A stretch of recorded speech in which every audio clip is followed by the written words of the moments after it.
बिस्मिल्लाहिर्रहमानिर्रहीम। Dear students, अस्सलाम वालेकुम। स्टूडेंट्स, जैसा कि मैंने अपने प्रीवियस लेक्चर में भी बताया था, मैं फिर बता रहा हूँ कि ये एक्सरसाइज बहुत इंपॉर्टेंट है। 2.6 एक्सरसाइज, अगर फेडरल बोर्ड में से लॉन्ग क्वेश्चन आपके पेपर में आता है तो ज़्यादातर चांस एक्सरसाइज 2.6 में से आने के हैं, या फिर 2.5 का लास्ट क्वेश्चन उसको भी देख लेंगे। वो भी ज़्यादातर वो भी वहाँ से भी आ सकता है लॉन्ग क्वेश्चन, या इस एक्सरसाइज से। बड़ी अहम डिस्कशन है। मैं इक्वेशंस के बारे में बताना चाहता हूँ। आपकी एक्सरसाइज 2.6 में किस तरह की इक्वेशंस डिस्कस की गई हैं, तो इनके बारे में मैं बताने जा रहा हूँ। आपकी इस एक्सरसाइज में इक्वेशंस बच्चों दो तरह की डिस्कस की जा रही हैं, एक होमोजीनियस इक्वेशन और एक नॉन होमोजीनियस इक्वेशन। पहले मैं होमोजीनियस इक्वेशन बता लूँ कि होमोजीनियस क्या है। स्टूडेंट्स, अगर हम होमोजीनियस लफ्ज़ को तोड़ कर देखें तो homo and genius, homo mean same, genius mean तरह का, उस टाइप का, उस काइंड का। तो एक ही तरह का, सेम ही काइंड का क्या चीज, फिर होमोजीनियस का फिर ये मतलब बना एक ही तरह का, एक ही काइंड का, एक जैसा। क्या चीज एक जैसी, एक जैसा। The equation in which degree of each term is same, ऐसी इक्वेशन जिसमें हर टर्म की डिग्री एक तरह की हो, एक ही जैसी हो। And right hand side must be zero. इस पर बड़ी इंपॉर्टेंट और इंटरेस्टिंग डिस्कशन है। पहले मैं ये बता लूं कि ये देखो, मेरे पास ये एक होमोजीनियस इक्वेशन है, इसमें हर डिग्री, इसमें हर टर्म की डिग्री 2 है। इसकी डिग्री 2, इस टर्म की डिग्री 2, इस टर्म की डिग्री 2। अब कोई बच्चा कहता है सर इस टर्म की डिग्री 2 कैसे है? स्टूडेंट्स, आप रिकॉल करें, फर्ज कर लो मैट्रिक में आप पढ़ते थे, ये मेरे पास एक इक्वेशन है, ये मेरे पास एक एक्सप्रेशन है, एक टर्म है। इस टर्म की टोटल डिग्री कितनी है? सर इस टर्म की टोटल डिग्री जो है ये 3 है। एक्स की अपनी डिग्री 2, वाई की अपनी डिग्री 1, लेकिन टोटल इस टर्म की डिग्री कितनी है? 3 है। सिमिलरली मैं कहूं इस टर्म की डिग्री कितनी होगी, तो आप कहोगे इस टर्म की डिग्री 4 है। तो इधर हर टर्म की डिग्री 2 और राइट हैंड साइड 0, इधर हर टर्म की डिग्री 1 और राइट हैंड साइड 0। तो ये लीनियर होमोजीनियस इक्वेशन है और ये क्वाड्रेटिक होमोजीनियस इक्वेशन है। स्टूडेंट्स, कभी आपने सोचा कि होमोजीनियस इक्वेशन में ये राइट हैंड साइड का 0 होना क्यों जरूरी है? आप रिकॉल करें ना, आप अपनी प्रीवियस जो क्लासेस में मैट्रिक में पढ़ कर आए हैं, राइट हैंड साइड उधर होमोजीनियस में जरूर 0 होता है। पर कभी आपने सोचा क्यों होमोजीनियस इक्वेशन में हमेशा राइट हैंड साइड 0 होती है? वजह बच्चों, आप अगर चैप्टर 5 में भी मेरा लेक्चर जाकर देखें या सुने, और आप वहां बुक से भी खोल कर देखें, तो वहां ये बात लिखी हुई है, 0 is a polynomial having no degree या हैविंग आर्बिट्रेरी डिग्री। 0 एक ऐसा पॉलिनोमियल है जिसकी कोई डिग्री नहीं होती, या दूसरे लफ्जों में 0 हर डिग्री का लिबादा ओढ़ सकता है। मसलन जब ये होमोजीनियस लीनियर इक्वेशन होगी तो राइट साइड पे 0 को हम एक्सप्रेस कर सकते हैं, लिख सकते हैं 0 इंटू एक्स पावर 1। 0 को हम लिख सकते हैं ऐसे। फर्ज कर लो ये होमोजीनियस इक्वेशन है डिग्री 2 की, तो 0 को मैं लिख सकता हूँ 0 इंटू एक्स स्क्वायर, यानी मैं उसके साथ वेरिएबल की डिग्री 2 लिखूंगा, एज्यूम करूंगा, और इस 0 के साथ मैं वेरिएबल की डिग्री 1 प्रोडक्ट के तौर पर एज्यूम कर लूंगा। तो 0 इसलिए राइट हैंड साइड पर होना जरूरी है कि 0 जो है वो हर डिग्री की फॉर्म में एक्सप्रेस हो सकता है। तो इधर जब डिग्री 2 है तो 0 के साथ हम एक्स स्क्वायर सपोज कर लेंगे, इधर जब डिग्री 1 है तो 0 के साथ हम एक्स की पावर 1 या वाई की पावर 1 कोई भी इनमें से वेरिएबल लेकर सपोज कर सकते हैं।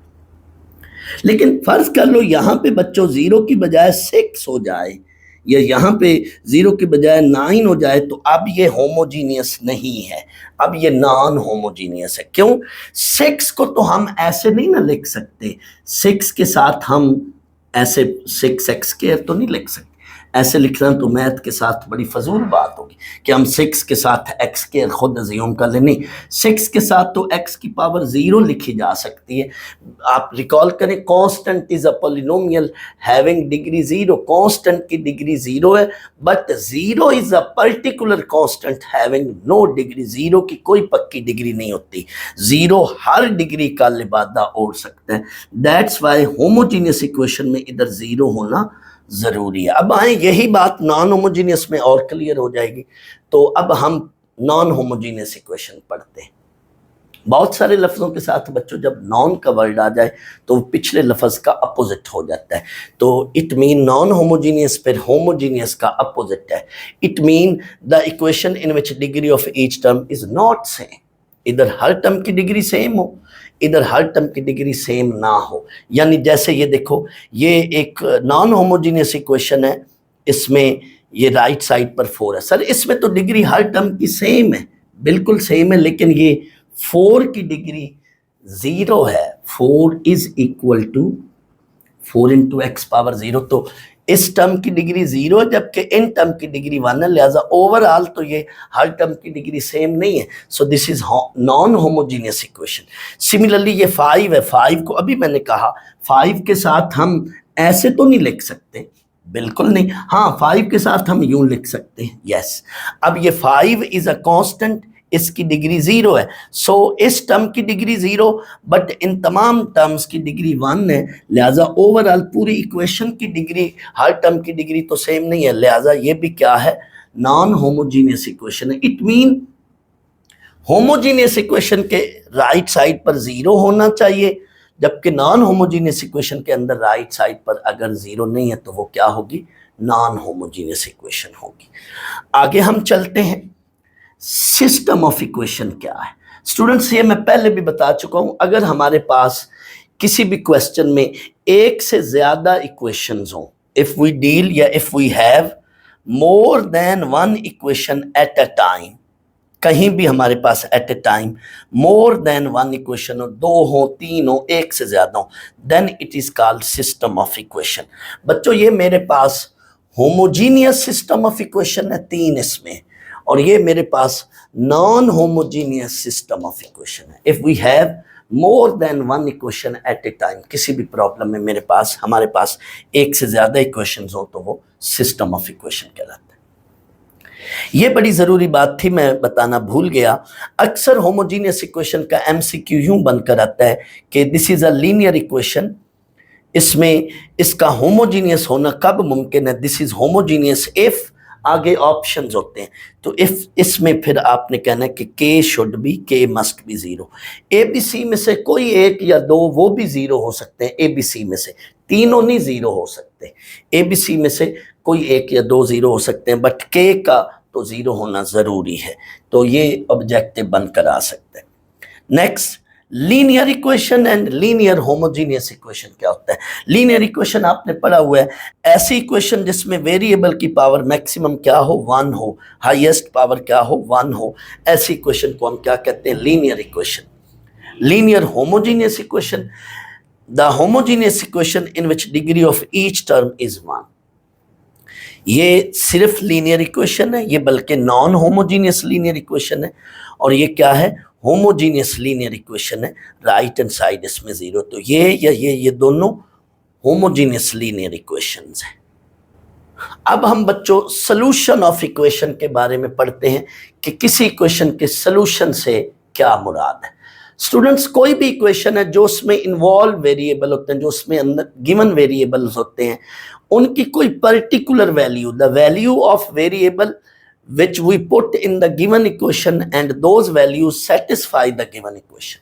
The value of variable which satisfy the given equation, satisfy से मुराद वो हम उसमें पुट करें तो left hand side is equal to right hand side हो जाए, यानी मेक ट्रू, उसको ट्रू कर दे। कोई भी इक्वेशन है उसमें हम कोई पर्टिकुलर एक्स वाई की या जेड की वैल्यूज पुट करते हैं, left hand side equal to right hand side आ जाए या बन जाए, तो हम कहते हैं कि ये वैल्यूज उस सिस्टम का क्या है या उस इक्वेशन का क्या है, सोल्यूशन है। सोल्यूशन से ये मतलब है मुराद। स्टूडेंट्स, अगर हो सके तो आप अपनी बुक का पेज 66 निकालें और उस पे ये डिस्कशन जो है ना ये सारी लिखना शुरू कर दें।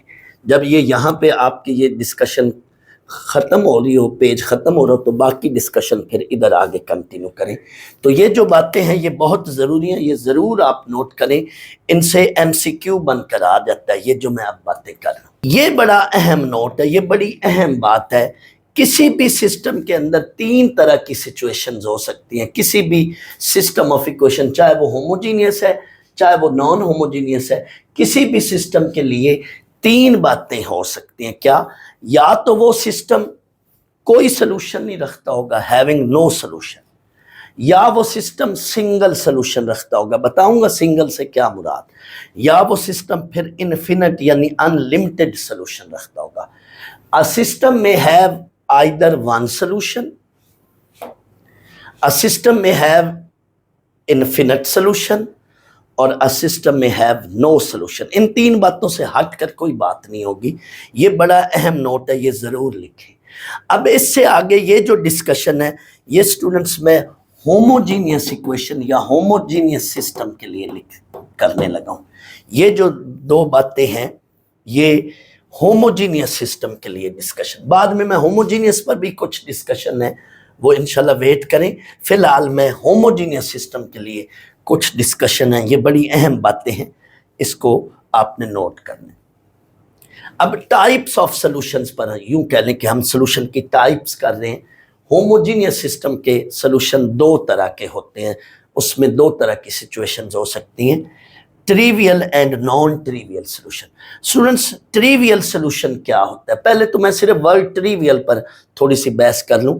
ट्रिवियल लफ्ज़ का सिर्फ लफ्जी मतलब देखें तो इसका मतलब है मामूली सा या बेवुकत, जिसकी कोई वैल्यू ना हो, कोई उसको काउंट ना करे, जिसकी कोई ख़ास वुकत ना हो, ट्रिवियल का ये मतलब है। तो ट्रिवियल सॉल्यूशन से क्या मुराद है?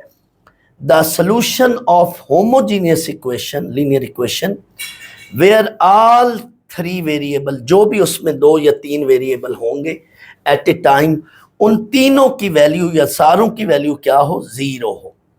The solution of homogeneous linear equation where all x y z are zero at a time, तीनों की वैल्यू क्या हो? जीरो हो। तो ऐसे सॉल्यूशन को हम क्या कहते हैं?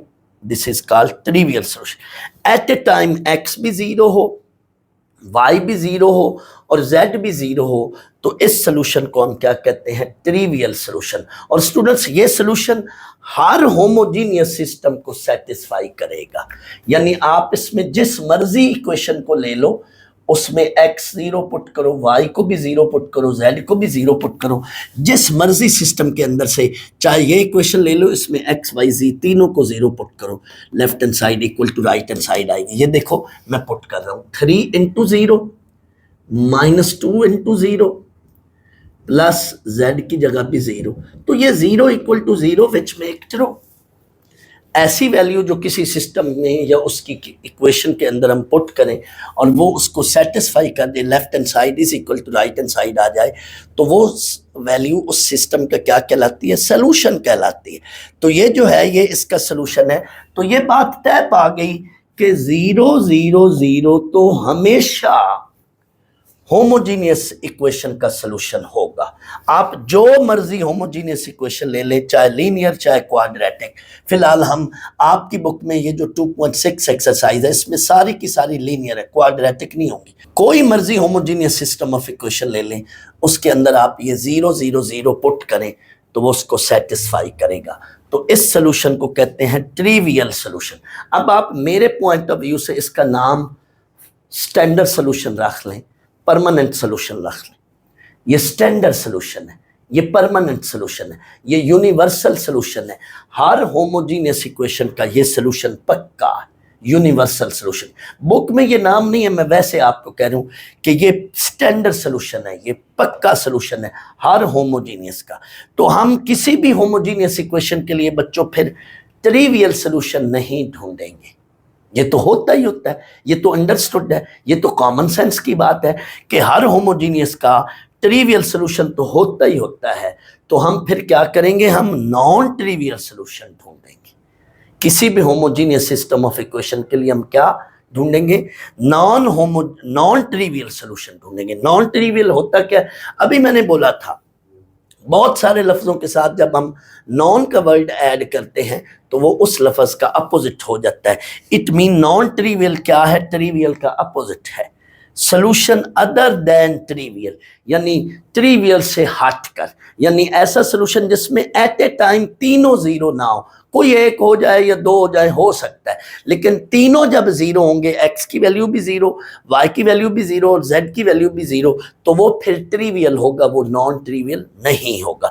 मैंने वैसे अपने तौर पे कहा कि फर्ज कर लो हमारे पास कोई सिस्टम है और उसका ये सोल्यूशन है, एट ए टाइम ये सोल्यूशन है, तो क्या ये ट्रिवियल है? नहीं सर, ये नॉन ट्रिवियल।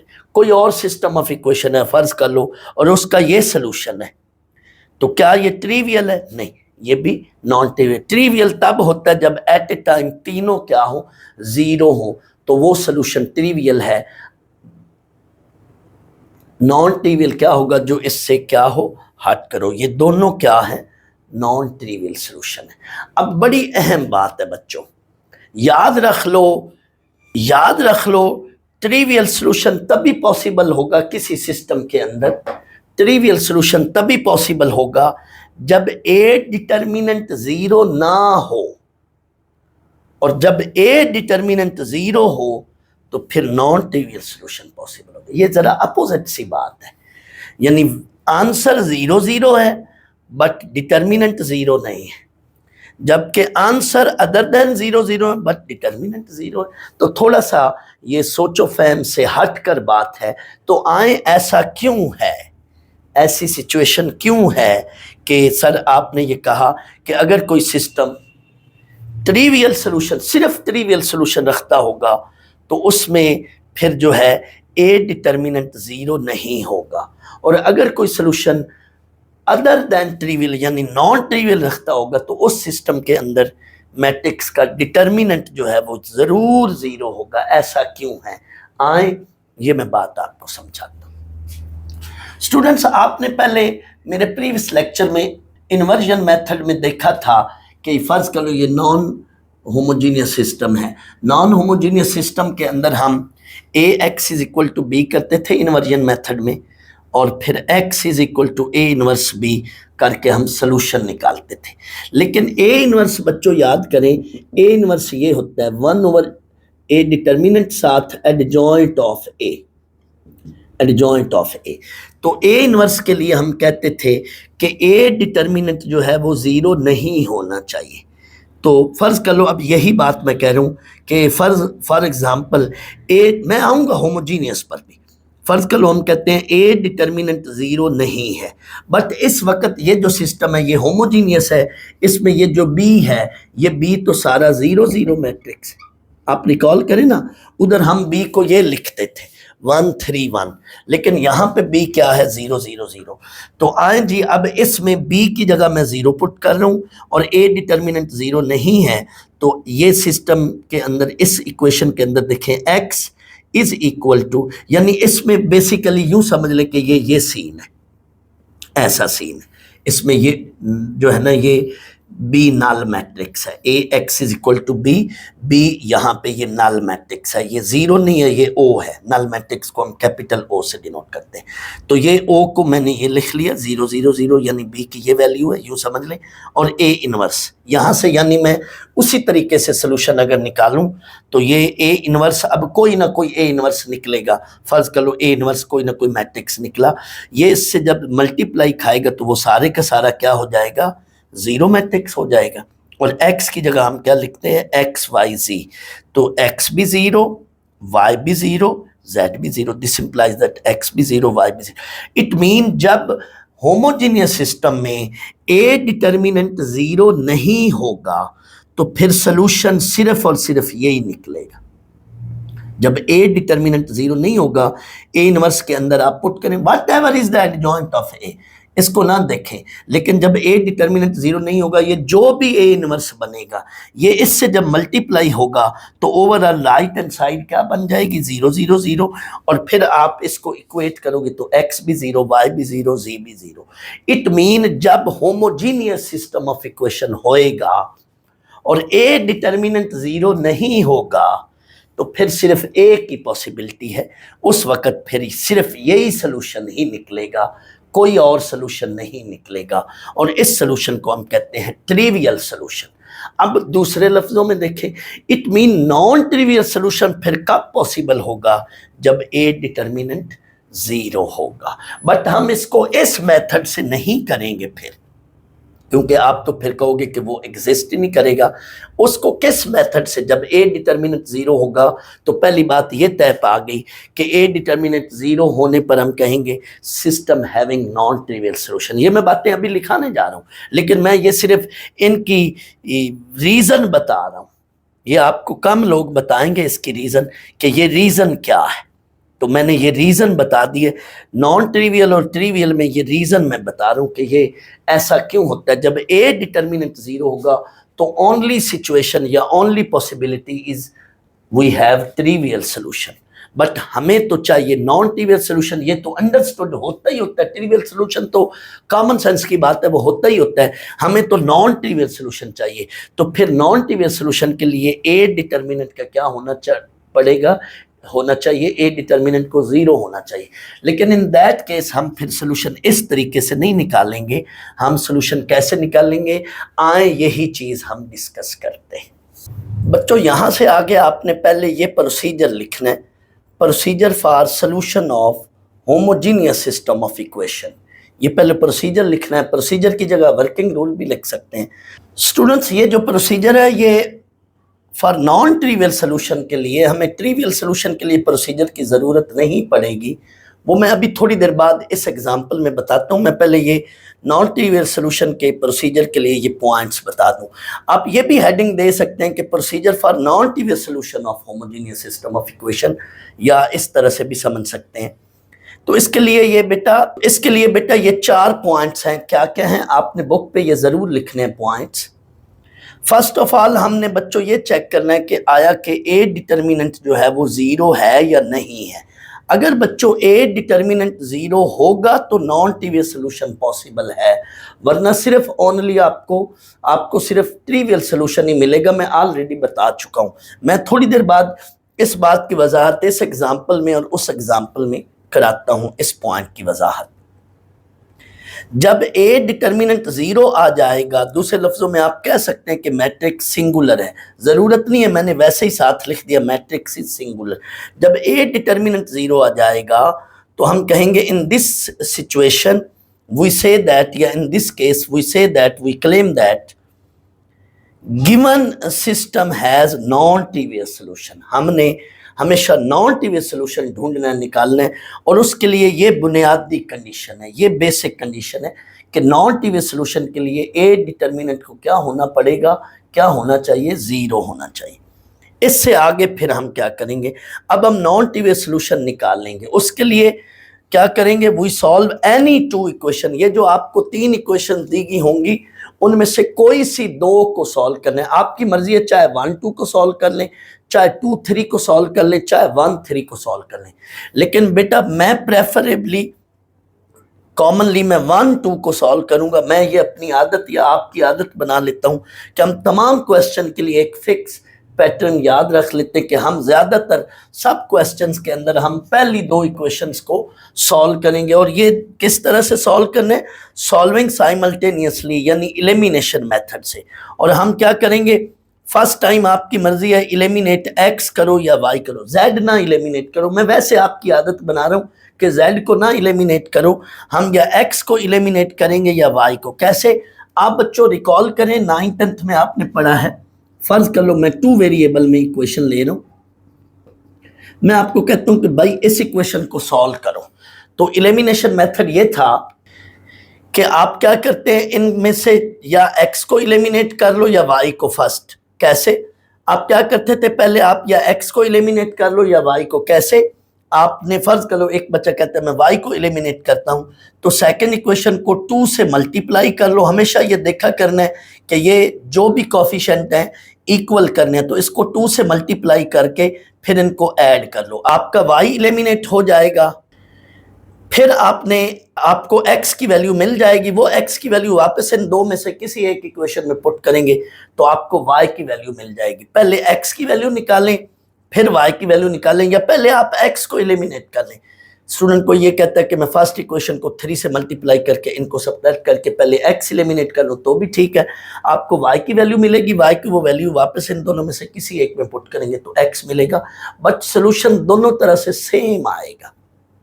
इधर भी हम वही काम करेंगे कि हम x या y में से पहले किसी एक को एलिमिनेट करेंगे और आपको जो है x या y में से जिसको एलिमिनेट किया होगा आपको दूसरे वेरिएबल की वैल्यू जो है इन टर्म्स ऑफ z मिलेगी, क्योंकि y को आपने यहाँ पे फर्ज करो मैंने एलिमिनेट किया तो x की value in terms of z मिलेगी। x की वो वैल्यू या आपने y की वैल्यू निकाली होगी इन टर्म्स ऑफ z, तो उनको वापस इन्हीं दो इक्वेशन में जिनको आप सॉल्व कर रहे हैं उन्हीं में पुट करना है। जिन दो इक्वेशंस को आप फर्स्ट और 2 को सॉल्व कर रहे हैं, आपने फर्ज कर लो पहले x निकाला या पहले y निकाला, तो उस x या y की वैल्यू को वापस इन्हीं दोनों में से किसी एक में पुट करेंगे तो आपको y और x के दोनों के answer in terms of z मिलेंगे। x का भी आंसर इन टर्म्स या इन फॉर्म ऑफ z मिलेगा और y का आंसर भी इन फॉर्म ऑफ z मिलेगा, क्योंकि यहाँ 3 वेरिएबल है। इधर तो बच्चों 2 वेरिएबल थे ना, तो फौरन x या y का आंसर किसी नंबर की फॉर्म में आएगा इधर, लेकिन यहाँ x या y का आंसर जो है वो in the form of z in terms of z आएगा। बट बच्चों हमें तो पूरे सिस्टम का सोल्यूशन चेक करना है, दैट्स वाई अगला पॉइंट ये है, नेक्स्ट वी चेक या पुट द सोल्यूशन, जो भी ये सोल्यूशन निकाला होगा x और y की वैल्यूज को ऑब्टेन फ्रॉम इक्वेशन 1 2। हमने इक्वेशन 1 2 को सॉल्व करके जो सोल्यूशन निकाला होगा इसको हमने क्या पुट करना है, पुट करना है 3 में। किस में पुट करना है? 3 में, क्योंकि पूरे सिस्टम का सोल्यूशन चेक करना है, दैट्स वाई 3rd में पुट करना है, 1 2 में नहीं पुट करना। हमेशा जिन दो को सॉल्व किया है तो सोल्यूशन अदर में पुट करना है। हमने 1 2 को सॉल्व किया तो सोल्यूशन 3 में पुट करेंगे। अगली बात, जैसे ही हम पुट करेंगे इफ इट इज सेटिस्फाइड, यानी ये 3rd इक्वेशन सेटिस्फाई होगी, इट इज से मुराद 3rd इक्वेशन सेटिस्फाई होगी, then we say that the solution is the solution of whole system. ये जो हमने x और y का सोल्यूशन निकाला होगा ये फिर पूरे सिस्टम का सोल्यूशन है। यही बातें मैंने सामने ना शार्प टिप वाला मार्कर लिया, क्योंकि मैं चाहता था कि ये पैटर्न या प्रोसीजर भी सामने रहे और मैं इस प्रोसीजर को यूज करते हुए आपको क्वेश्चन कराऊं ताकि मैं ये सामने पॉइंट्स रिपीट करता जाऊं। दैट्स वाई मैंने शार्प टिप वाले मार्कर से ये किया है। आपने जब ये सोल्यूशन देखना है तो थोड़ा सा प्लीज जूम कर लीजिएगा ताकि आपको ये सारी चीजें क्लियर और सही अच्छी तरह से समझ आए। आखिरी बात, फाइनली वी पुट या late z is equal to t and get non-trivial solution। बच्चों इन पॉइंट्स को मैं इस सिस्टम पर अप्लाई करूंगा, इस वर्किंग प्रोसीजर को या वर्किंग रूल को, और आपको सारी चीजें ये पॉइंट सामने रहेंगे और मैं सोल्यूशन को सिस्टम को सॉल्व करूंगा तो आपको ये चीजें क्लियर होती जाएंगी। एंड पे ये मैंने एक नोट लिखा है, आपने ये जरूर लिखना है। non-trivial solution we mean non-trivial solution we mean infinite solution, unlimited solution, countless। ये infinite solution होते हैं, ये finite नहीं होते। non-trivial solution का मतलब है infinite solution। non-trivial solution we mean infinite solutions। ये भी एक नोट मैंने लिखा है, वेट करें मैं बाद में इस पर आता हूँ। आए मैंने ये एग्जाम्पल ली है एक, इस एग्जाम्पल, ये एग्जाम्पल पढ़िए आपके पेज 67 पर। इस एग्जाम्पल का ये होमोजीनियस सिस्टम है, इस एग्जाम्पल पर हम ये पॉइंट्स अप्लाई करते हैं। इधर बच्चों जब भी होमोजीनियस सिस्टम ऑफ इक्वेशंस होगा तो आपने इसको यूं नहीं लिखना, लिख ले तो ठीक है वरना ना भी लिखे तो कोई मसला नहीं। नॉन ट्रिवियल सिस्टम में हम ax is equal to b की ये इस तरह वाला जो स्टेप होता है ये वाली फॉर्म जरूर लिखते हैं, लेकिन होमोजीनियस में लिखने की नहीं जरूरत है। यानी जब सामने 0 0 0 हो तो फिर ax is equal to b वाला स्टेप नहीं करना। आपने क्या करना है, सीधा सीधा यहाँ से मैट्रिक्स लिखना है, मैट्रिक्स ऑफ कोफिशिएंट। मैट्रिक्स का आपने पहले a डिटर्मिनेंट निकालना है, ये वाला पॉइंट। वी फर्स्ट फाइंड या we must have a determinant 0, इसलिए हम पहले a डिटर्मिनेंट निकालेंगे। बल्कि आप यहाँ पे पहले ये लिख लें, we find a determinant, we first find a determinant, आगे इफ ए डिटर्मिनेंट जीरो, बल्कि यूं पॉइंट को लिख लें, if a determinant zero then we in this case, यहां पे देखें हमने पहले ए डिटर्मिनेंट निकाला, पहले आपने मैट्रिक्स बनाया, अब बच्चों डिटर्मिनेंट को ओपन करना है। कई बच्चे यहीं से ही डिटर्मिनेंट को एक्सपेंड करते हैं, मैट्रिक्स एक्सपेंड नहीं होता बच्चों, डिटर्मिनेंट एक्सपेंड होता है। यानी यहां पे आपने इधर भी ये दो लाइनें बनानी है, ए पे दो लाइनें और इधर मैट्रिक्स की बजाय डिटर्मिनेंट बनाकर फिर एक्सपेंड करना है। मैं बच्चों ये बात कह रहा हूं कि कई बच्चे यहां से ही ऐसे फर्ज कर लो ये मैट्रिक्स है और इस पर प्लस माइनस प्लस डालकर एक्सपेंड करना शुरू कर देते हैं, वो गलत है। मैट्रिक्स की एक्सपेंशन नहीं होती, डिटर्मिनेंट की एक्सपेंशन होती है। यानी मैट्रिक्स से आगे आप पहले दोनों तरफ डिटर्मिनेंट बनाएं, इधर ए पे भी डिटर्मिनेंट, इधर इस स्क्वायर ब्रैकेट्स को हटाकर ये भी डिटर्मिनेंट बनाया, आगे इसको एक्सपेंड करें, वरना सवाल गलत हो सकता है, गलत किया जाएगा, गलत मान लिया जाएगा। अब यहाँ पे आपने ये डिटर्मिनेंट को बच्चों एक्सपेंड किया, थोड़ा सा यहाँ मैंने शॉर्ट किया, आगे डायरेक्ट ए डिटर्मिनेंट, ये चेक कर लो, ये रिजल्ट जीरो आ रहा है, आप चेक कर लो, इसको देख लो, ये रिजल्ट जीरो आ रहा है। आपने आगे कहना है हेयर ए डिटर्मिनेंट जीरो, ये वाली सी बात आ गया, ये वाला सीन आ गया। सो वी से दैट, आपने कहना है सो वी से दैट या system have non trivial solution, ये बात जरूर लिखनी है। A determinant equal to 0, then system have non-trivial solution। अब आपने सोल्यूशन निकालना है। अभी तक तो ये पता चला कि नॉन ट्रिवियल सोल्यूशन पॉसिबल है, लेकिन अब आपने आगे जो है नॉन ट्रिवियल सोल्यूशन निकालना है। उसके लिए मैंने ये देखो point 2, for non trivial solution we solve any two equation. Normally हम फर्स्ट और सेकंड को ही सॉल्व करेंगे, तो जिन दो को सॉल्व करना है वो लिखना है यहाँ पे कि सॉल्विंग इक्वेशन 1 2।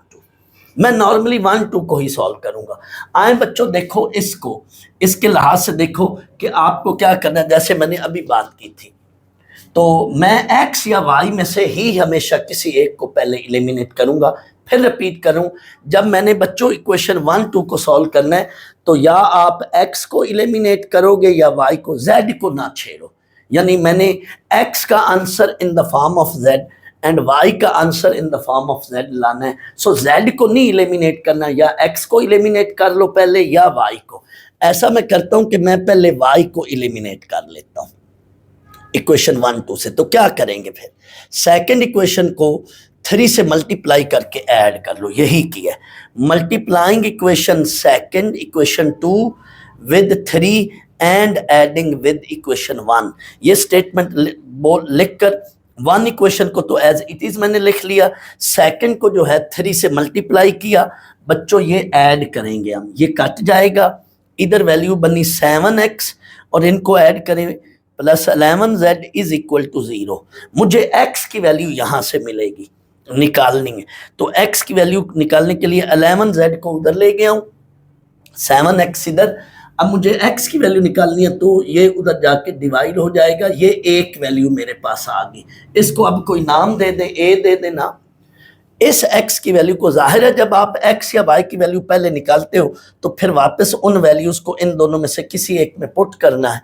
तो इधर देखें, जब आप जिन दो को सॉल्व कर रहे हैं, तो आपने जब x की वैल्यू निकाली तो उन्हीं दो में से किसी एक में पुट करनी है जिनको आप सॉल्व कर रहे हैं। तो x की वैल्यू आपकी मर्जी है, 1 में पुट कर लो या 2 में। मैंने 1 में पुट की। 1 में पुट करने से आपके पास बच्चों y का ये आंसर आया, चेक कर लो, देख लो, y की ये वैल्यू आ गई। मुझे चेक कर लो, मुझे x की वैल्यू और y की value in terms of z आ चुकी है। यही मैं कह रहा था। आप देखें ना, for this we multiply equation 1 and 2 for with some constant number and adding और सब्ट्रैक्टिंग, देन आपको जो है आपको x और y की value in terms of z आएंगी। ये देख लो, x और y की value in terms of z है यही सोल्यूशन, लेकिन इसको थर्ड में जरूर पुट करना है इस सोल्यूशन को। ये देखो अगला point, next we check the solution obtain from equation 1 2 से जो सोल्यूशन ऑब्टेन हुआ है उसको आपने क्या करना है, थर्ड में पुट करना है। थर्ड में, 1 2 में नहीं पुट करना। 1 2 में अंडरस्टूड है, ये उसको सेटिस्फाई करेगा। जिन दो इक्वेशंस को आप सॉल्व कर रहे हैं उनको ये जरूर सेटिस्फाई करेगा। हमने पूरे सिस्टम का सोल्यूशन लिखना है, देना है। दैट्स वाई 1 2 में ना पुट करें, 3 में पुट करें, क्योंकि अगर ये सोल्यूशन 3 को सेटिस्फाई करेगा तो हम कहेंगे ये पूरे सिस्टम का फिर सोल्यूशन है। 1 2 को तो अंडरस्टूड है, ये जरूर सेटिस्फाई करेगा, क्योंकि जिन दो को आपने सॉल्व किया है वो सोल्यूशन उन दो इक्वेशंस को तो जरूर सेटिस्फाई कर रहा होता है। हमने फिर इनके अलावा जो इक्वेशन है, थर्ड इक्वेशन है यहाँ पे, उसमें पुट करके चेक करना है कि क्या ये उसको सेटिस्फाई कर रहा है। Put value of x and y in equation 3 में बेटा मैंने पुट किया x की वैल्यू भी और y की वैल्यू, ये जो a और b की वैल्यूज है ये पुट किया। आगे बच्चों इसको सॉल्व किया, ये मैंने एलसीएम लिया, ये कट जाएगी वैल्यू, ऊपर 0/7, 0 इज इक्वल टू 0। इस स्टेप को बोलते हैं ट्रू या satisfy. Left hand side is equal to right hand side, true हो गया। सो ये जो सोल्यूशन है जो हमने 1 2 से निकाला था, ये 1 2 का तो है ही है, था ही था, लेकिन ये तो अब 3 को भी सेटिस्फाई कर गया। लिहाजा हम अब इस पोजीशन में हैं कि हम बोल सकें या कह सकें क्या, ये देखो, सो इट इज से मुराद ये जो सोल्यूशन है, it is solution of whole system. ये पॉइंट्स हैं बच्चों, देख लो ये पॉइंट्स जो मैंने अप्लाई किए हैं, आप प्लीज देखो। मैंने क्या किया, पहले मैंने ए डिटर्मिनेंट निकाला, ए डिटर्मिनेंट 0 आ जाए तो फिर हम कहते हैं system has non trivial solution. फिर हमने क्या किया, इक्वेशन 1 2 को सॉल्व करके इलिमिनेशन मेथड यूज किया। x का भी answer in the form of z आया, इस आंसर को वापस किसी एक में पुट करें तो y का आंसर भी in the form of z आएगा।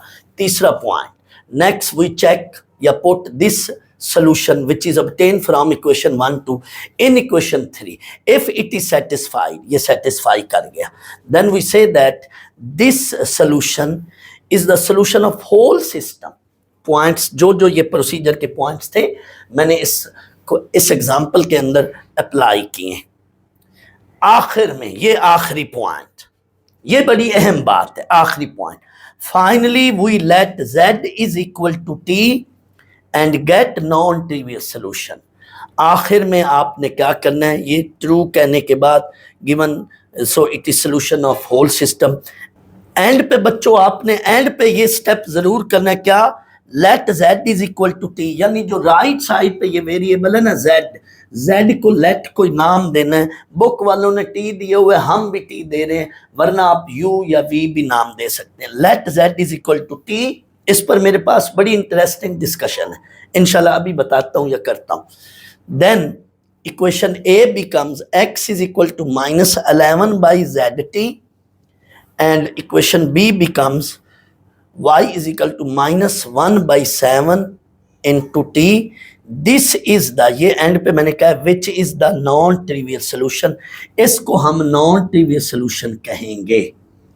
एंड पे ये बिल्कुल थोड़ी जगह रह गई थी तो मैंने छोटा सा मार्कर के साथ, बिल्कुल बारीक मार्कर के साथ लिखा है which is non trivial solution. ये टी की फॉर्म में जो है ये नॉन ट्रिवियल सोल्यूशन है। तो सवाल तो कंप्लीट हो गया, पर इसके लिए मेरे पास अभी डिस्कशन है, वेट करें। मैं ये टी को क्यों लेट किया, ये बहुत कम लोग आपको बताएंगे, आप चेक कर लें। ये टी को लेट करने की वजह बहुत कम लोग आपको बताएंगे और लोगों ने की है, मैं भी बताता हूँ, वेट कर लो। बट मैं एक बात करता हूँ, फर्ज कर लो बच्चों यहाँ पे आप ए डिटर्मिनेंट निकालते हो, जैसे ये एग्जाम्पल है, एग्जाम्पल इसी पेज पर, इस एग्जाम्पल से पहले ये एक एग्जाम्पल है। ए डिटर्मिनेंट आप निकालते हो और ए डिटर्मिनेंट 0 नहीं आता। फर्ज करो ये एग्जाम्पल है, ये आप देख सकते हैं इसी पेज पर, ऊपर पहले ये एग्जाम्पल है फिर वो है। तो इसमें ए डिटर्मिनेंट निकाला गया 2-3 स्टेप्स के बाद, मेरे पास जगह कम थी, मैंने डायरेक्ट इससे आगे ए डिटर्मिनेंट का जवाब लिख लिया। पहले आपने पूरा प्रोसेस यूं करके ए डिटर्मिनेंट निकालना है, तो मैंने 2-3 स्टेप छोड़कर डायरेक्ट ए डिटर्मिनेंट का जवाब लिख दिया। ये मैट्रिक्स है, इससे आगे आपने ए डिटर्मिनेंट यूं बना के सॉल्व किया तो ए डिटर्मिनेंट का जवाब 1 आया, 0 नहीं आया। यानी 1 0 से हट कर कोई भी आ जाए तो सवाल उधर ही रुक जाएगा, उधर ही मुक जाएगा, आगे नहीं जाना। आगे तो तब जाएंगे जब ए डिटर्मिनेंट 0 हो, तब ये प्रोसेस करते हैं।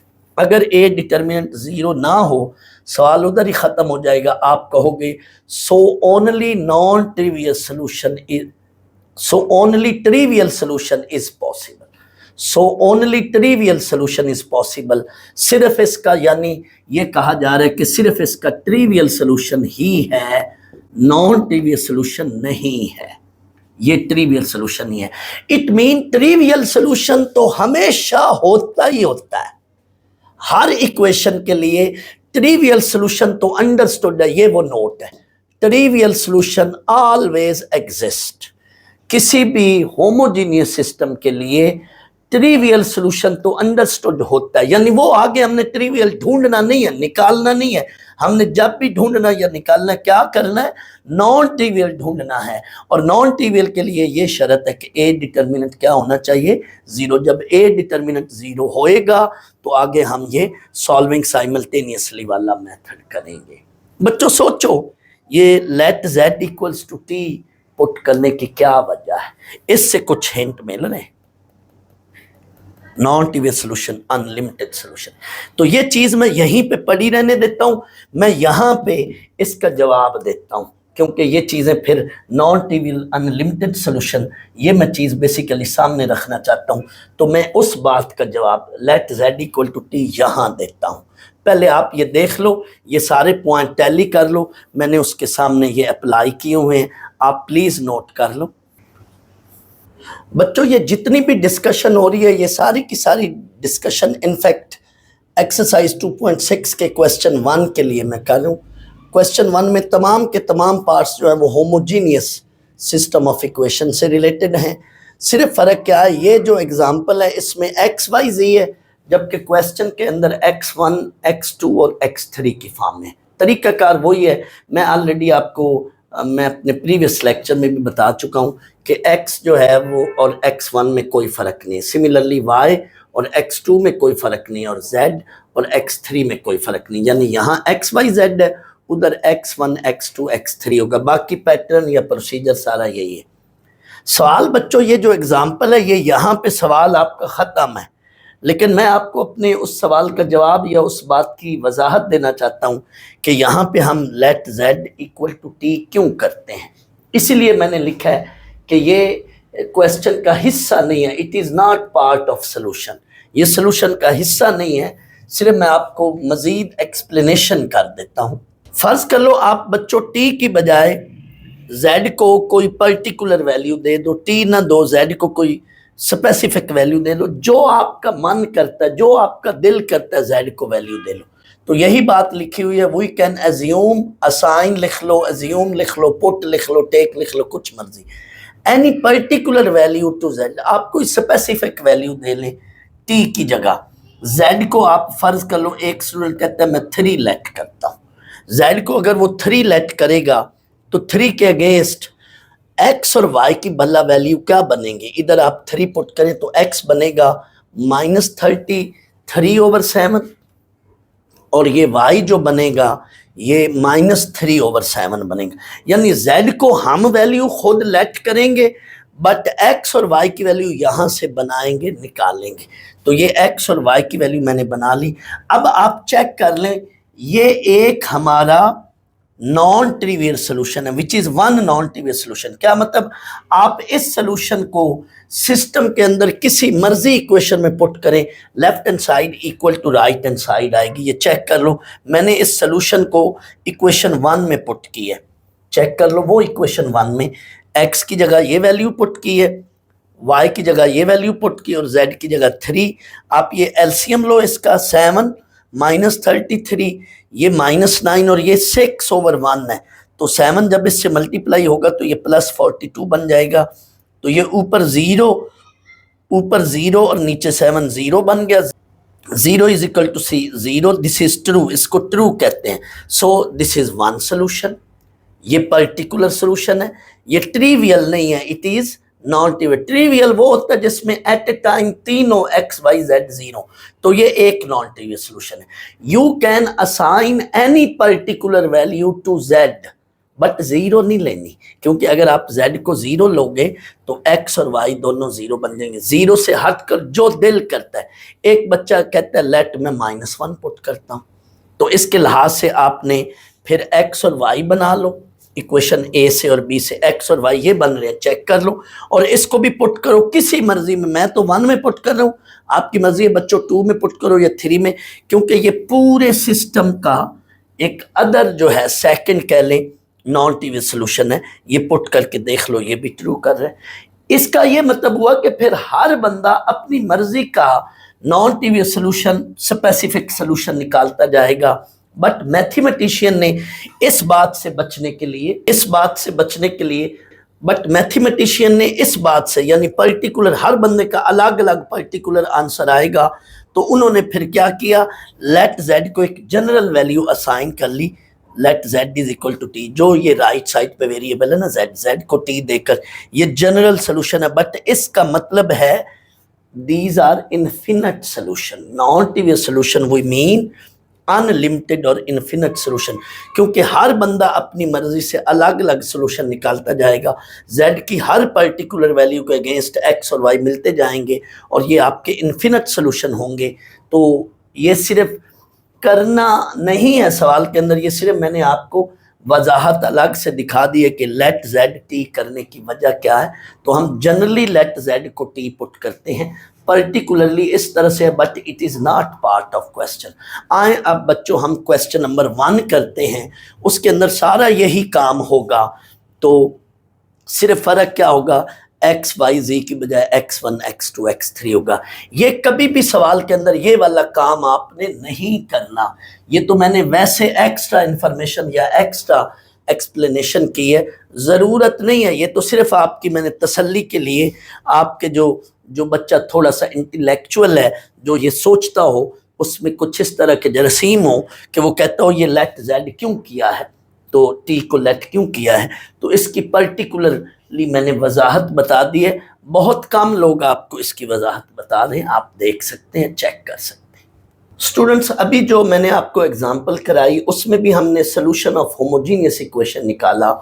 अब ये क्वेश्चन 1 में हमें कहा जा रहा है solve the following system of homogeneous linear equations for non trivial solution if it exist का दूसरा मतलब है पॉसिबल। तो इस क्वेश्चन के 4 पार्ट्स हैं, उसमें से पहला पार्ट मैं कराने लगा हूँ, बाकी 3 भी हम करते हैं। थोड़ी देर बाद बच्चों मैंने कंसिस्टेंट एंड इनकंसिस्टेंट सिस्टम क्या होता है, या consistent solution and inconsistent solution क्या होता है, थोड़ी देर बाद ये मैंने बताना है।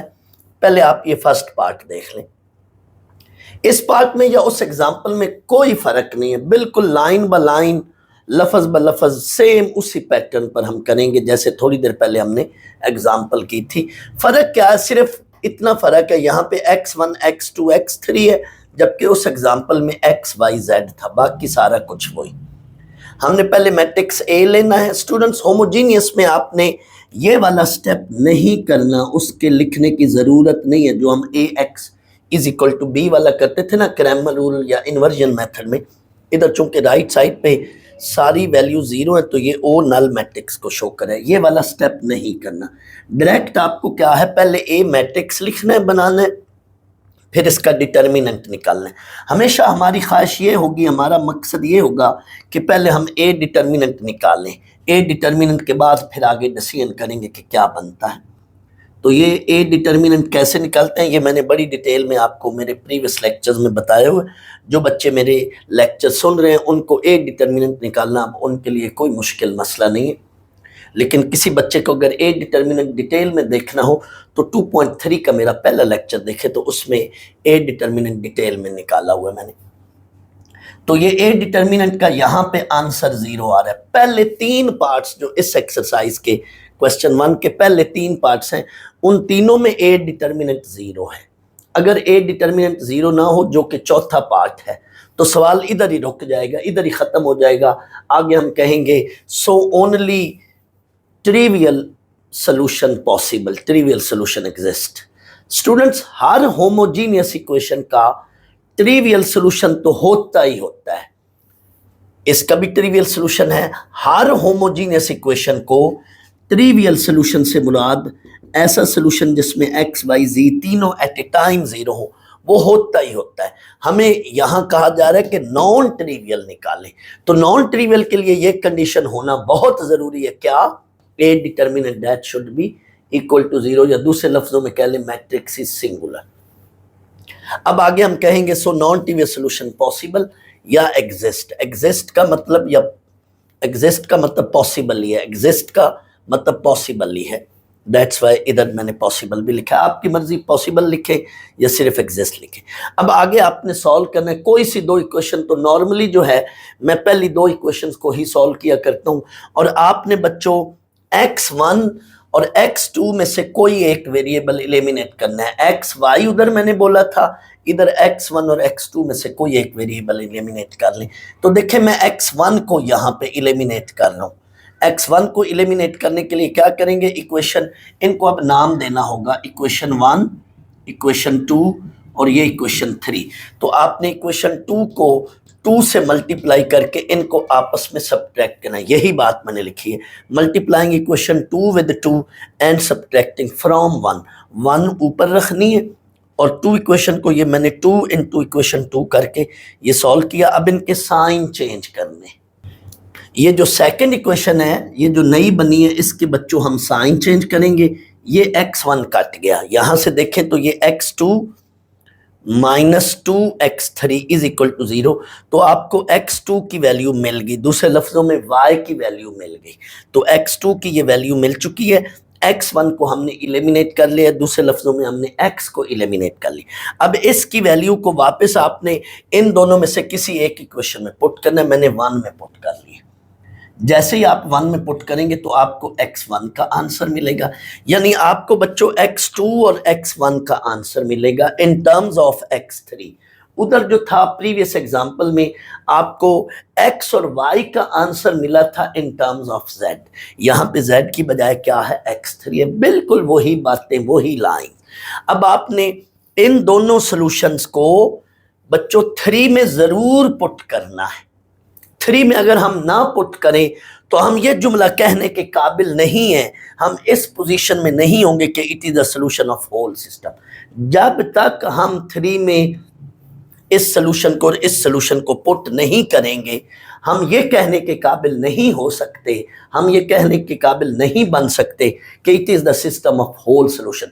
क्योंकि ये सॉल्यूशन बच्चों, ये और ये सॉल्यूशन इक्वेशन 1-2 से निकला है, सॉल्विंग इक्वेशन 1-2 से निकला है। ये 1-2 को तो जरूर सेटिस्फाई करेगा। आप देखें मैंने थोड़ी देर के लिए इस सॉल्यूशन को और इस सॉल्यूशन को इक्वेशन 1 में पुट करके आपकी तसल्ली के लिए दिखाया है, लेकिन it is not part of question. देखें, put value of x1 and x2 in equation 1, यानी आपको 1-2 में पुट करने की कतई जरूरत नहीं है। सिर्फ मैंने आपकी तसल्ली के लिए ये कहा है, ये दिखाया है। आपने ये काम नहीं करना, सिर्फ मैंने आपकी तसल्ली के लिए किया है। हाँ, इक्वेशन 3 में जरूर पुट करना है। 3 में क्यों पुट करना है बताता हूं, पहले भी बता चुका हूं। 3 में पुट किया क्या, इस वैल्यू को और इस वैल्यू को इक्वेशन 3 में 4 इंटू x1 की ये वैल्यू 4 इंटू x3 बन गया, प्लस x2 की क्या वैल्यू है 2x3, ये माइनस 6x3। वैसे इस सारे को 0 होना चाहिए, 0 इज इक्वल टू 0 ट्रू। हाँ, 3 में पुट करने के बाद हम ये कह सकते हैं कि it is system of whole equation, क्योंकि ये 3 में भी हमने पुट कर लिया और 1-2 में तो अंडरस्टूड है, 1-2 में तो ये है ही है, ये उसको सेटिस्फाई करता ही करता है। लेकिन पेपर में, क्वेश्चन में आपने ये नहीं करना, यानी क्वेश्चन का जब आप सोल्यूशन करेंगे तो उसमें ये 1-2 में पुट करने वाला काम नहीं करना, 3 में जरूर पुट करना है। एक बच्चा कहता है मैं 3 में पुट किए बगैर कह दूं it is solution of the whole system, तो वो नंबर कट जाएंगे। होल सिस्टम का मतलब है तीनों को सेटिस्फाई करें। 1-2 से तो अंडरस्टूड है, इट इज कॉमन सेंस कि ये 1-2 को जरूर सेटिस्फाई करेगा। ये जब थर्ड को सेटिस्फाई करेगा तो आप कहोगे it is the system of, it is the solution of whole system. बस अब आखिर में आपने z को, यहाँ x3 है, x3 को लेट t करना है। तो ये x1 यानी जो राइट साइड पे वेरिएबल है z है, इधर x3 है, इसको t पुट करेंगे तो x1 बन जाएगा t और x2 बन जाएगा 2t। तो ये आपका जो है ये एट ए टाइम ये सारा जो सोल्यूशन है इसको हम कहेंगे it is non trivial solution. Book में ऐसे ट्रिपलेट फॉर्म में लिखा होता है, एक एग्जांपल में आप देखें ना, यूं ट्रिपलेट फॉर्म में लिखा हुआ टी टी टू टी, जो अभी प्रीवियस एग्जांपल की is the non trivial solution. तो ऐसे रहने दें या यूं लिख लें, कोई फर्क नहीं पड़ता, सेम बात है। तो ये बच्चों आपका क्वेश्चन बिल्कुल उन्हीं लाइंस पर हो गया। अब आए इस बात पर, कंसिस्टेंट सिस्टम क्या होता है और इनकंसिस्टेंट क्या होता है। स्टूडेंट्स, बहुत सारे लफ्जों के साथ जब हम इन लगा दें तो वो उसका अपोजिट हो जाता है। जैसे कंप्लीट का अपोजिट इनकम्प्लीट, विजिबल का अपोजिट इनविजिबल, एक्टिव का अपोजिट इनएक्टिव। चाहे होमोजीनियस सिस्टम है चाहे नॉन होमोजीनियस सिस्टम है, अगर कोई सिस्टम कंसिस्टेंट सिस्टम है तो इसका मतलब है वो जरूर सॉल्यूशन रखता हो। A system is consistent system if it contains solution, if it must have solution। बच्चों ये आपके 68 पेज पर डेफिनेशन लिखी हुई है, बट इसमें थोड़ी सी कमी है कंसिस्टेंट सिस्टम का जो सोल्यूशन है। मैं जो आपको बता रहा हूं सादा लफ्जों में, a system is consistent system if it has solution. अब वन भी हो सकता है और इन्फिनिट भी हो सकते हैं। कोई भी सिस्टम अगर कंसिस्टेंट सिस्टम है तो वो सोल्यूशन जरूर रखता हो। अब उस सोल्यूशन की किस्में या टाइप्स कौन सी हो सकती हैं? It may be either one solution और it may be infinite solution. अब इनकंसिस्टेंट इसका अपोजिट होगा, ऐसा सिस्टम जो सोल्यूशन ना रखता हो। वो सिस्टम जो सोल्यूशन रखता हो वो कंसिस्टेंट है, वो सिस्टम जो सोल्यूशन रखता हो वो कंसिस्टेंट सिस्टम है, और वो सिस्टम जो सोल्यूशन ना रखता हो वो इनकंसिस्टेंट है। तो इनकंसिस्टेंट सिस्टम का मतलब है a system having no solution, जबकि कंसिस्टेंट सिस्टम का क्या मतलब है? अ सिस्टम हैविंग सोल्यूशन, वो जरूर सोल्यूशन रखता हो। अब वो वन सोल्यूशन भी हो सकता है और इन्फिनिट भी हो सकता है। यूं भी कह सकते हैं a system is consistent system if it have either one solution और इट हैज इन्फिनिट सोल्यूशन। वो एक सोल्यूशन रखता हो या इन्फिनिट सोल्यूशन रखता हो, that system is called consistent system. और इनकंसिस्टेंट क्या होता है? A system having no solution. तो ये एमसीक्यू पॉइंट ऑफ व्यू से ये डेफिनेशन या इसका क्वेश्चन बनकर आ सकता है। तो ये आपने देखना है, तो सुन लो जुमला, होमोजीनियस सिस्टम हमेशा कंसिस्टेंट होता है, ये इनकंसिस्टेंट नहीं हो सकता। क्यों? क्योंकि इसमें या तो सिंगल सोल्यूशन होगा दैट इज ट्रिवियल सोल्यूशन, या इनफिनिट सोल्यूशन होगा।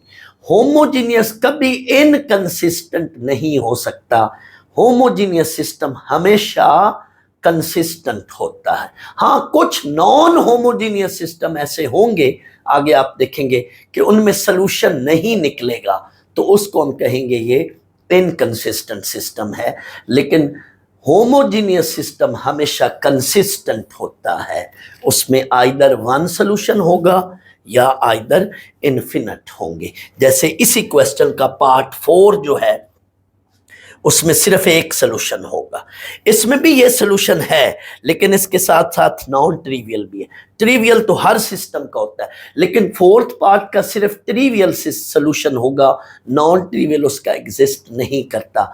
दैट्स वाई होमोजीनियस जो सिस्टम है वो हमेशा कंसिस्टेंट सिस्टम ही होता है, इसके इनकंसिस्टेंट होने का सवाल ही नहीं पैदा हो सकता। पार्ट 2 है, इसके अंदर भी हमने इसी तरह से मैट्रिक्स ए बनाया।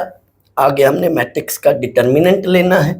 डिटर्मिनेंट का आपको बच्चों पता है, डिटर्मिनेंट को एक्सपेंड किया, डिटर्मिनेंट का आंसर 0 आ गया। तो आगे हमने कहना है so system have non trivial solution या नॉन ट्रिवियल सोल्यूशन पॉसिबल, जो मर्जी लिख लें। फिर आपने सॉल्व करना है इक्वेशन 1 और 2 को, हमेशा 1 2 को सॉल्व करें। आपकी मर्जी है बेटा, आप यहाँ से x1 को एलिमिनेट कर लो पहले, या पहले x2 को एलिमिनेट कर लो, मर्जी है आपकी। इसमें कोई बंदिश या कोई बाउंड नहीं है, आप कोई रेस्ट्रिक्शन नहीं है कि पहले किस वेरिएबल को एलिमिनेट करना है। यानी पहले x को एलिमिनेट कर लो या पहले y को, और इसी तरह से पहले x1 को एलिमिनेट कर लो या x2 को, मर्जी है आपकी। z को ना करें, हम हर दफ़ा जो है आंसर z की फॉर्म में या x3 की फॉर्म में ला रहे हैं, वरना आप चाहें तो z को भी कर सकते हैं एलिमिनेट, मर्जी आप। मैंने यहाँ पे x2 को एलिमिनेट किया है, यानी ये इक्वेशन इनको नाम दे दें 1, 2 एंड 3, सॉल्विंग इक्वेशन 1, 2। तो सेकेंड इक्वेशन को 3 से मल्टीप्लाई करके ऐड किया, ये कट गए, हमारे पास ये वैल्यू बनी x1 is equal to -7/5 x3। इसको बच्चों यूं भी लिख सकते हैं, x1 is equal to -7 x3/5। यूं भी सही है और यूं भी सही है, दोनों तरह से सही है, कोई मिस्टेक इसमें नहीं है कि ऐसे या ऐसे कौन सा ठीक है, दोनों सही है। तो यूं मैंने लिख लिया। अब जाहिर है इस वैल्यू को वापस किसी एक इक्वेशन में 1 और 2 में से किसी एक में पुट करना है, तो मैंने 2 में पुट किया। 2 ज़रा इजी नज़र आ रही है, दैट्स वाई मैंने 2 में पुट किया।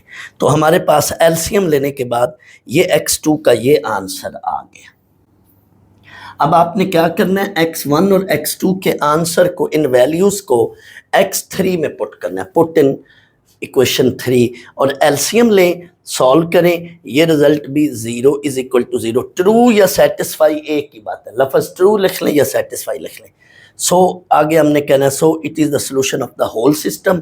फाइनली आपने क्या करना है, यानी आपने ये x3 को लेट टी करना है। एग्जाम्पल में हमने z को लेट टी किया था, इधर x3 को लेट टी करना है, यानी जो इधर राइट साइड पे वेरिएबल है ना, इस इन दोनों में a और b में, उसको लेट टी करना है। तो ये अब आपका x1 का और ये x2 का आंसर आ गया। तरतीब कोई ज़रूरी नहीं कि पहले इसके बाद आप पहले a की वैल्यू निकालोगे या b की, कोई उसमें तरतीब ज़रूरी नहीं है। x3 के बाद x2 आ जाए, x3 के बाद x1 आ जाए, बाद में x2 आ जाए, इससे कोई फ़र्क नहीं पड़ता।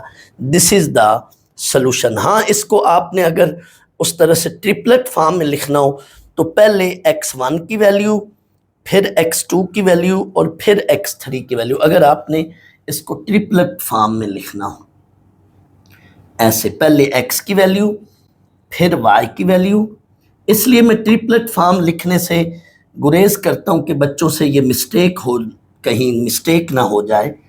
अब वल्लाह आलम मैंने प्रीवियस जो पार्ट था उसमें मैंने तरतीब ये जो है वो रखी थी या नहीं मुझे नहीं पता, लेकिन तरतीब जो है आपने अगर इस ट्रिपलेट फॉर्म में, क्योंकि एक्स वाई जब हम एक्स वाई वेरिएबल यानी इस तरह से पेयर फॉर्म में लिखते हैं तो पहले एक्स और फिर वाई, लेकिन अगर आपने इस ट्रिपलेट फॉर्म में लिखना है तो ये x की वैल्यू है, ये y की वैल्यू और ये z की। तो इसी तरह से ये पहले x1 की, फिर x2 की और फिर x3 की वैल्यू। तो बेहतर है आप इस ट्रिपलेट फॉर्म के चक्करों में ना पढ़ें, आप ऐसे ही रहने दें और इधर आप कहें which is the non trivial solution. इस तरह से ट्रिपलेट फॉर्म में ना लिखें। पार्ट 3 के मैं जल्दी जल्दी हिंट्स की फॉर्म में आपको जल्दी जल्दी करा दूंगा और पार्ट 4 में थोड़ा सा मैं रुक कर डिटेल में डिस्कशन करूंगा। आए पार्ट 3 और 4 हम करते हैं। पार्ट 3 को बेटा देख लें, ये हिंट्स के तौर पर मैं बोल रहा हूँ, कंप्लीट क्वेश्चन कर दिए लेकिन बोलूँगा मैं हिंट्स के साथ। ए डिटर्मिनेंट 0 आ गया, so system has non trivial solution.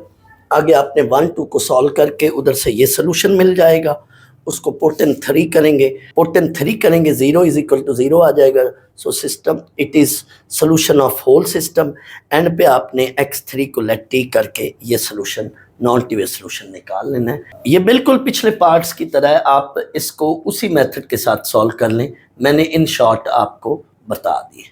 Question 1 part 4 में बच्चों ये सिस्टम दिया गया, हमने सिस्टम से पहले यहाँ पे मैट्रिक्स बनाया, हमने इस सिस्टम से ये मैट्रिक्स बनाया, मैट्रिक्स का डिटर्मिनेंट लेंगे तो डिटर्मिनेंट 0 नहीं आया, ये डिटर्मिनेंट की ये वैल्यू आ रही है -73।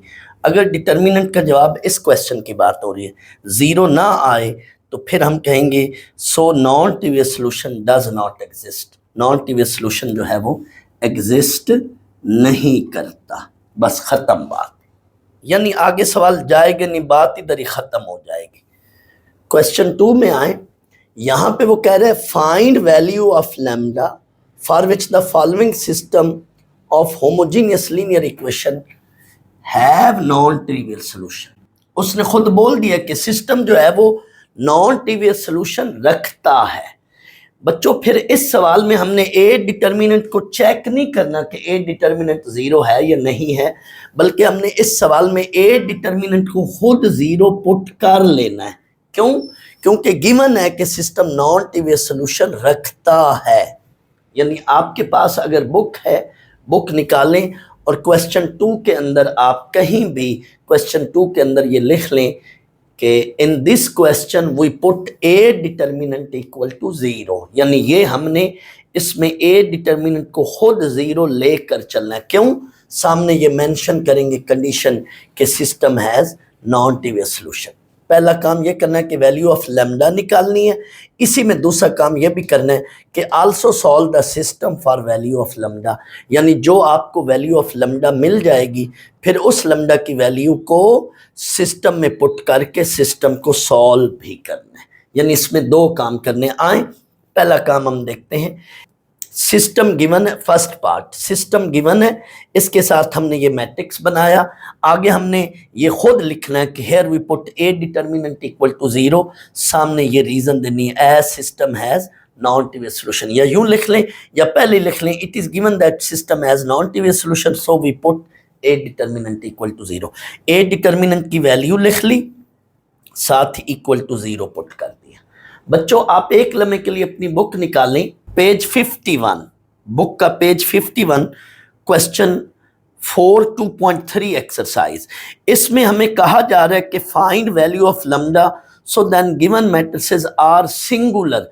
तो उसमें हम ए डिटर्मिनेंट को खुद जीरो पुट करके, क्योंकि हमें ये चेक नहीं करना कि मैट्रिक्स सिंगुलर है या नहीं है, जबकि क्वेश्चन 3 में हमें चेक करना है, इसी एक्सरसाइज के क्वेश्चन 3 में हमें चेक करना है कि मैट्रिक्स सिंगुलर है या नहीं है। उधर हम डिटर्मिनेंट को चेक करते हैं, लेकिन क्वेश्चन 4 में हम क्या है, क्वेश्चन 4 में हम डिटर्मिनेंट को खुद जीरो पुट करके लैम्डा की वैल्यू निकालनी है। एक्सरसाइज 2.3 का क्वेश्चन नंबर 4 देखें, इधर भी यही काम हम कर रहे हैं। पिछले क्वेश्चन में हम ए डिटर्मिनेंट को चेक करते थे, बट इधर हमने ए डिटर्मिनेंट को जीरो पुट करके यहां से लैम्डा की वैल्यू खुद निकाल लेनी है, बना लेनी है। ये साथ साथ जीरो आता रहे, आ रहा है साथ साथ, इसको सॉल्व करें, हमारे पास ये लैम्डा की वैल्यू मिल गई है। आप चेक कर लें, लैम्डा की value equal to zero put करके लैम्डा की वैल्यू निकाल ली।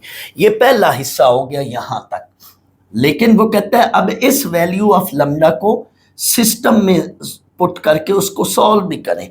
तो आगे देखें, now put value of lambda in the given system. System को मैंने दोबारा लिखा, इसमें ये लैम्डा की जो वैल्यू है यहाँ पे पुट की है, ये लैम्डा की वैल्यू इसमें पुट की है, माइनस इंटू माइनस ये प्लस हो जाएगा, 7/11x2। तो मैंने ये नीचे 11 था, फ्रैक्शन में जाने की बजाय मैंने 11 से पूरे एक्सप्रेशन को, पूरी इक्वेशन को मल्टीप्लाई कर दिया।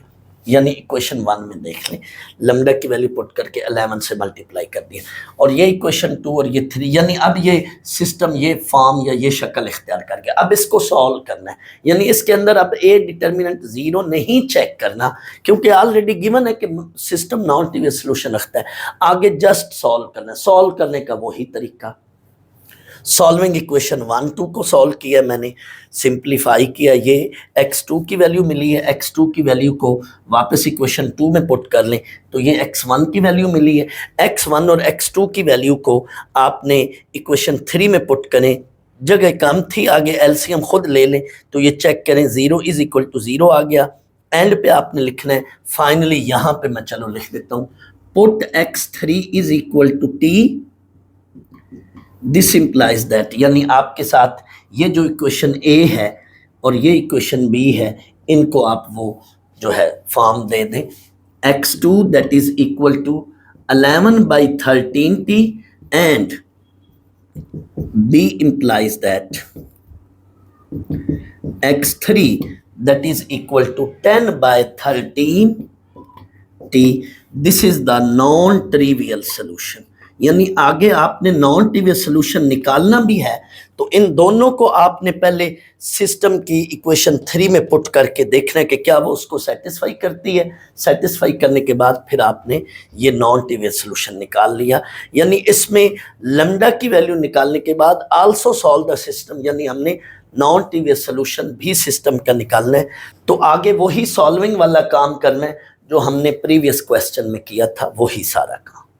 क्वेश्चन 2 पार्ट 2 है। इसमें बच्चों ये सिस्टम दिया गया है, हमने पहले ये मैट्रिक्स बनाया, इस मैट्रिक्स का डिटर्मिनेंट हमने खुद ज़ीरो पुट करना है क्योंकि सामने ये कंडीशन देनी है कि system has non trivial solution, क्योंकि क्वेश्चन में मेंशन है कि सिस्टम नॉन ट्रिवियल सोल्यूशन रखता है, लैम्डा की वैल्यू निकालनी। तो हमने डिटर्मिनेंट को खुद ज़ीरो पुट करके आगे डिटर्मिनेंट को एक्सपेंड करेंगे। वही तरीका एक्सपेंशन का, डिटर्मिनेंट को एक्सपेंड करें, आगे सिंप्लीफाई करें। तो ये बच्चों क्वाड्रेटिक इक्वेशन बन रही है लैम्डा में। जब भी लैम्डा में कोई भी क्वाड्रेटिक इक्वेशन होती है तो आपको पता है क्वाड्रेटिक इक्वेशन के दो सोल्यूशन होते हैं। यहाँ लैम्डा की भी दो वैल्यूज आएंगी। तो इस पर मिड टर्म ब्रेक कर लो या क्वाड्रेटिक फार्मूला लगा लो। मैंने मिड टर्म ब्रेक की है। ये ऐसे ना इसके ये फैक्टर बन रहे हैं 7 लैम्डा माइनस 2 लैम्डा। तो फैक्टराइजेशन करके ये फैक्टर हैं बेसिकली। तो लैम्डा की ये दो वैल्यूज आई हैं। लैम्डा की ये जो दो वैल्यूज आई हैं, इन दोनों वैल्यूज को अब सिस्टम में पुट करके बारी बारी सॉल्व करना है। पहले लैम्डा की वैल्यू को 2 को, पहले लैम्डा की 2 वैल्यू को पुट किया सिस्टम में, और उसी तरह से जैसे हमने अभी इसी क्वेश्चन के पार्ट 1 में सॉल्व किया और क्वेश्चन नंबर 1 के तमाम पार्ट्स में भी हमने सॉल्व किया। बिल्कुल वही मेथड है।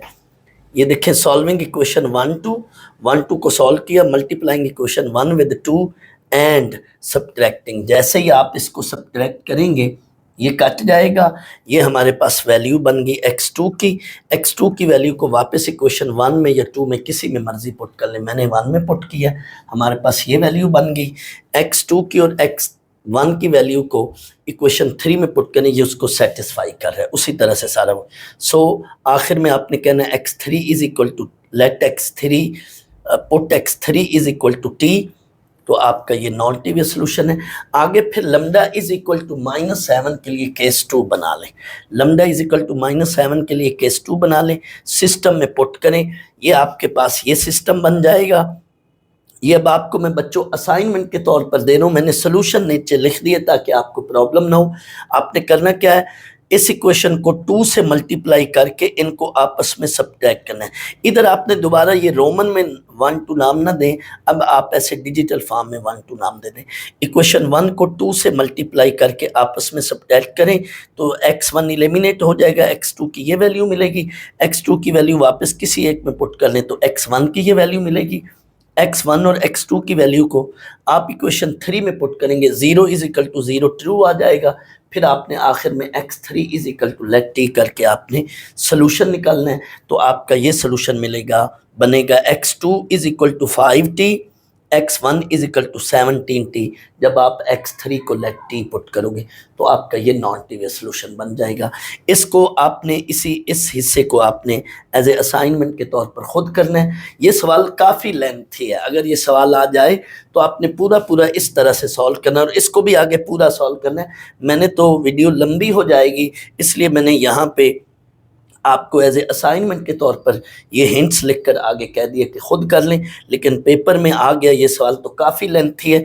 इसको भी आपने बिल्कुल बाकायदा इसी तरह से पूरा सॉल्व करके ये तब ये वैल्यूज़ निकालेंगे, तभी पूरे नंबर मिलेंगे।